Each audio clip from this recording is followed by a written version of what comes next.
आशिका जी मुंबई से। राधे राधे गुरु जी। राधे राधे महाराज जी। गुरुदेव, निरंतर भक्ति भाव समय के अनुसार बदलते रहते हैं। कभी शिव जी, हनुमान जी, तो कभी राधा रानी जी के प्रति भक्ति आती है। तो क्या ये भाव भक्ति बदलाव आना सही है? ये प्रारंभिक है, इसका कोई महत्व नहीं। ये शुरुआत है भक्ति की। भक्ति का तो तब रंग होता है जब एक भरोसो, एक बल, एक आश विश्वास, एक राम घनश्याम हित चातक तुलसीदास। एक भगवान के नाम में, भगवान के रूप में आसक्ति हो जाए। हमारे राम जी, हमारे श्याम जी, हमारी किशोरी जी, हमारे भगवान शंकर, एक जगह आ जाओ। अब ये प्रारंभ में सबका ऐसा होता है। हनुमान चालीसा पढ़ ली, शिव चालीसा पढ़ ली, राम रक्षा स्तोत्र पढ़ लिया, ये सब ऐसे चलता है। प्रारंभ में सबके चलता है, लेकिन जब भक्ति रंग लाती है तो फिर एक है। मेरे तो गिरधर गोपाल दूसरो न कोई, जाके सिर मोर मुकुट मेरो पति सोई। भक्ति रंग लाए तो फिर एक में है। अगर शिव तो बिल्कुल अनन्य शिव, जैसे पार्वती मैया कहती, कोटि जन्म लग रगर हमारी, बरऊं शंभ न तरहूं कुमारी। करोड़ जन्मों तक बार बार जन्मूंगी और हर बार तपस्या करके यही वरदान मांगूंगी कि भगवान शंकर मेरे पति हैं। तो हम जहां लगे वहां अनन्यता से लगे। थोड़ी देर राम जी की पूजा, थोड़ी देर श्याम जी की पूजा, थोड़ी देर माता जी की पूजा, थोड़ी देर अन्य देवी देवताओं की पूजा। ये प्रारंभ में हम भी करते थे, प्रारंभ में सब कोई करता है। फिर जब उसका रंग आता है तब वो एक में हो जाता है, फिर अनन्य भक्त कहलाता है। वही अनन्य, ये कोई दोष नहीं है, ये सब कोई करता है। क्यों? सबके यहाँ सब माता जी और भगवान शिव जी और राम जी और गणेश जी और लक्ष्मी जी सब विराजमान रहते हैं। फिर जब भक्ति रंग लाती है तब एक में अनन्यता आ जाती है। जगीता जी मुंबई से। राधा राधे जी। महाराज जी, इत व्यवहार न उत परमारथ, बीच ही बीच जु जन्म गवायो। जो धर्मिन सो प्रीति करत नहीं, कहाँ भयो धर्मी जु कहायो। गुरुदेव, इसमें संसार और परमार्थ दोनों का क्या स्वरूप है? गृहस्थ आश्रम में रहते हुए दोनों को बैलेंस करके चलना पड़ता है, व्यवहार को। जो गृहस्थ धर्म है, इसमें परमात्म प्राप्ति के लिए समस्त कर्मों को शास्त्र के अनुकूल करते हुए, श्री भगवान को समर्पित करते हुए और भगवान का स्मरण करते हुए यदि हम समय व्यतीत करें, धर्म पूर्वक धन कमाना, कमाए हुए धन से कुछ हिस्से में परमार्थ करना और कुछ हिस्से में अपने परिवार का पोषण करना।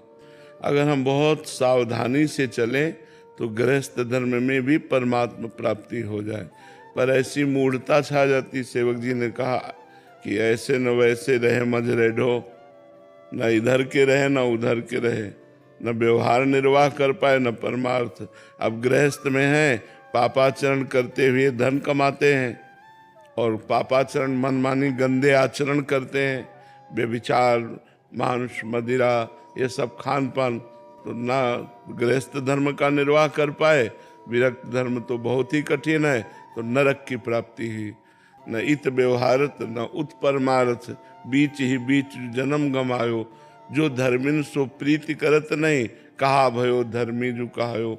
यदि भागवत धर्म, प्रेम धर्म को धारण करने वाले संत महापुरुषों से संग नहीं किया और अपने आचरणों का परिवर्तन नहीं किया, वही गंदे आचरण, वही गंदे विचार, तो सेवक जी महाराज कह रहे हैं न व्यवहार के रह गए न परमार्थ के रह गए, फिर नरक भोगो, फिर पुनरपि जननम पुनरपि मरणम पुनरपि जननी जठरे सैनम।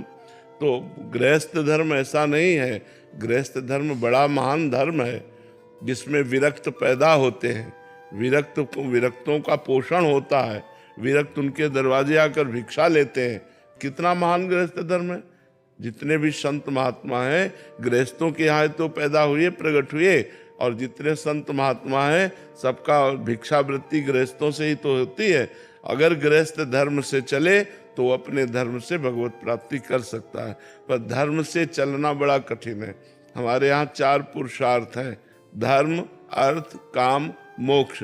जब धर्म से अर्थ कमाया जाए और धर्म पूर्वक कामनाओं की पूर्ति की जाए तो मोक्ष पदवी की तरफ हमारी गति हो जाए।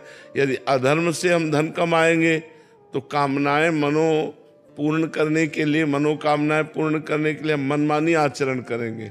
और आज सब प्रायः मनमानी आचरण करना चाहते हैं, शास्त्र के अनुसार या संतों के कथन के अनुसार नहीं चलना चाहते। इसी बात को सेवक जी कह रहे हैं कि ऐसे न वैसे, न इत परमार्थ न उत व्यवहार, न व्यवहार के रह गए न परमार्थ के रह गए, बीच ही बीच जो जन्म गंवायो, बीच ही बीच न धर्म और न मोक्ष, बीच में कामनाएं और अर्थ के पिशाच बन करके नाना प्रकार के कुकर्म किए और परिणाम स्वरूप दुर्गति को प्राप्त हुए। तो हमारा मनुष्य जन्म मिला है भगवत प्राप्ति करने के लिए। चाहे हम गृहस्थ हों चाहे विरक्त हों, दोनों अपने अपने धर्म से चले तो भगवत प्राप्ति हो जाएगी। धर्म छोड़ दें तो विरक्त बनने पर भी भगवत प्राप्ति नहीं होगी। विरक्त वेश है और विरक्त धर्म का हम आचरण न करें, भगवत भजन न करें, त्याग वैराग्य से न रहें, इंद्रियों पर विजय प्राप्त न करें तो मोक्ष थोड़ी प्राप्त होगा। ऐसे ही गृहस्थ धर्म में दोनों अपने अपने धर्म से चले तो भगवत प्राप्ति हो जाएगी। चाहे गृहस्थ हो चाहे विरक्त हो, सबको मनुष्य जन्म केवल भगवत प्राप्ति के लिए ही मिला है।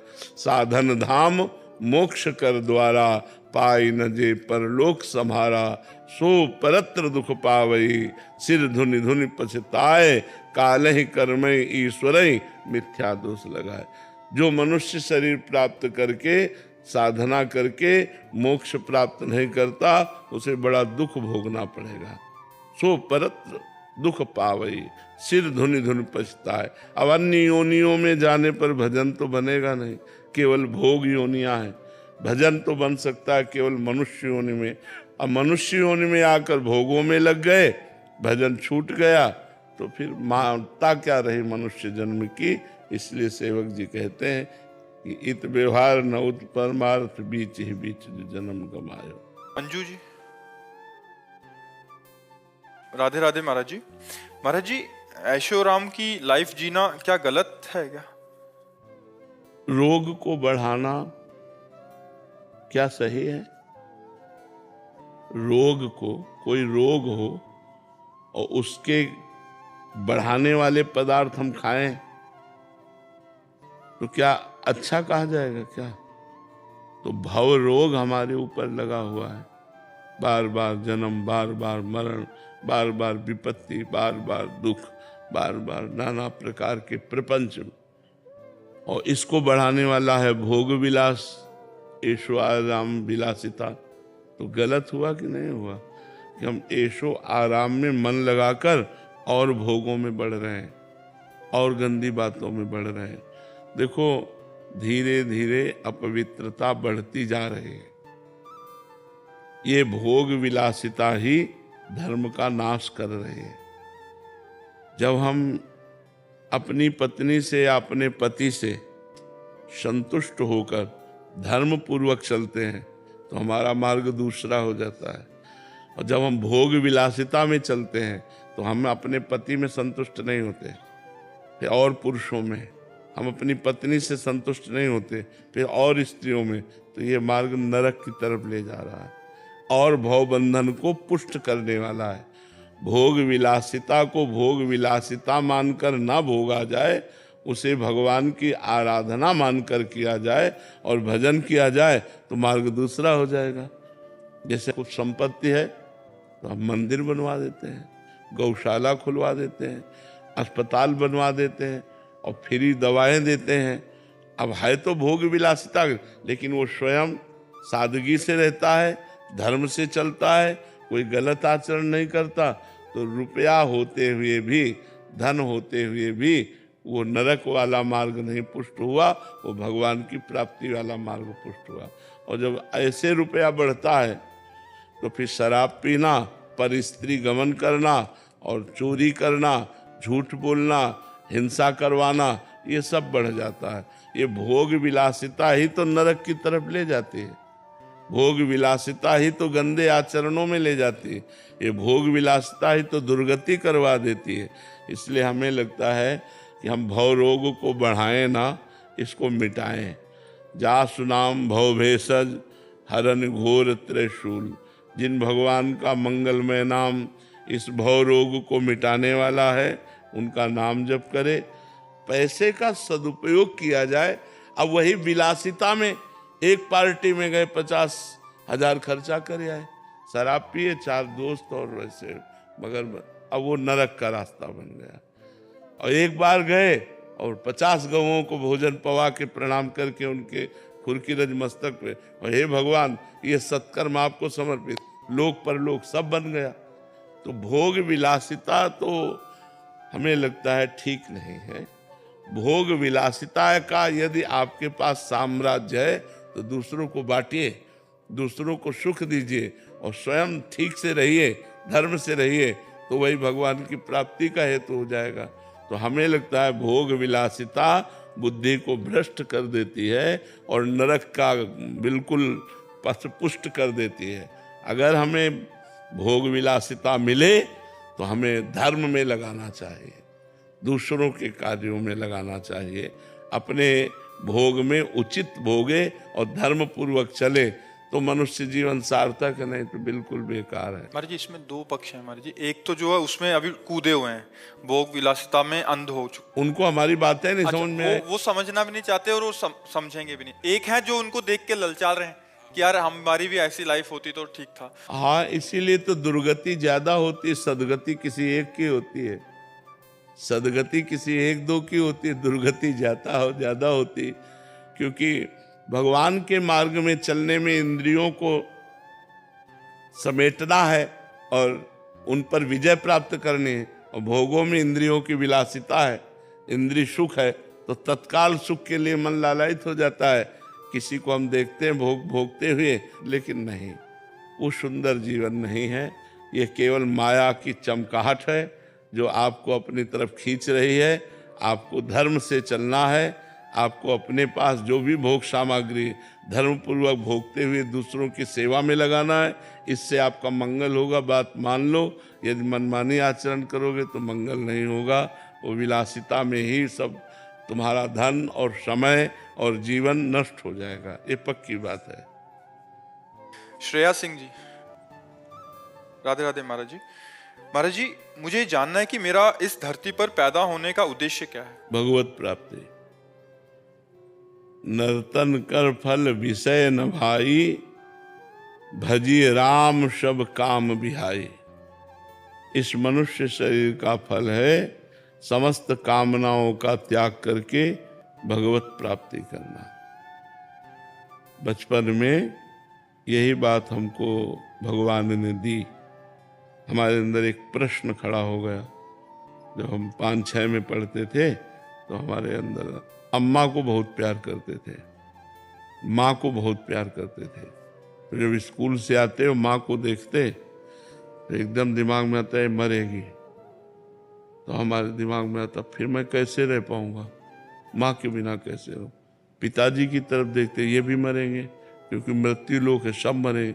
यार जब सबको मरना ही है तो मेरा कौन ऐसा है कि जो मेरे साथ रह सके।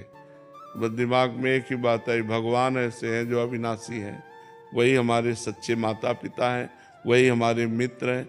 बस इसी बात ने मनुष्य जीवन का लक्ष्य क्या है, मनुष्य जीवन में प्रियता किससे करनी चाहिए, बस इसी बात को ढूंढने के लिए निकल पड़े थे, बच्चापन से निकल पड़े थे। तो अब तो जीवन की शाम होने जा रही, धीरे धीरे धीरे धीरे। तो जीवन का परम लक्ष्य भगवान की प्राप्ति है। अगर मनुष्य जीवन में आकर भगवान को नहीं भजा गया तो बहुत बड़ी हानि हो गई, इससे बड़ी कोई हानि नहीं है। ये मान लो, आज मान लो, नहीं कल पछताओगे। सुअर, कुत्ता, चिड़िया, नाली का कीड़ा, बिष्ठा का कीड़ा, क्या बना दिया जाए कर्म के अनुसार कुछ पता नहीं। आज बड़ा सुंदर रूप है, आज बढ़िया बढ़िया कपड़ा पहने हो, गाड़ी में चलते हो, हर व्यवस्था है, लेकिन पाप कर्म करोगे तो कल नाली का कीड़ा बना दिया जाएगा। फिर क्या होगा? फिर तुम कैसे अपने को उबार पाओगे उस दुख से? कल तुम्हें ऐसी जीव जंतु बना दिया जाएगा जो लोग उबाल उबाल के खाएंगे।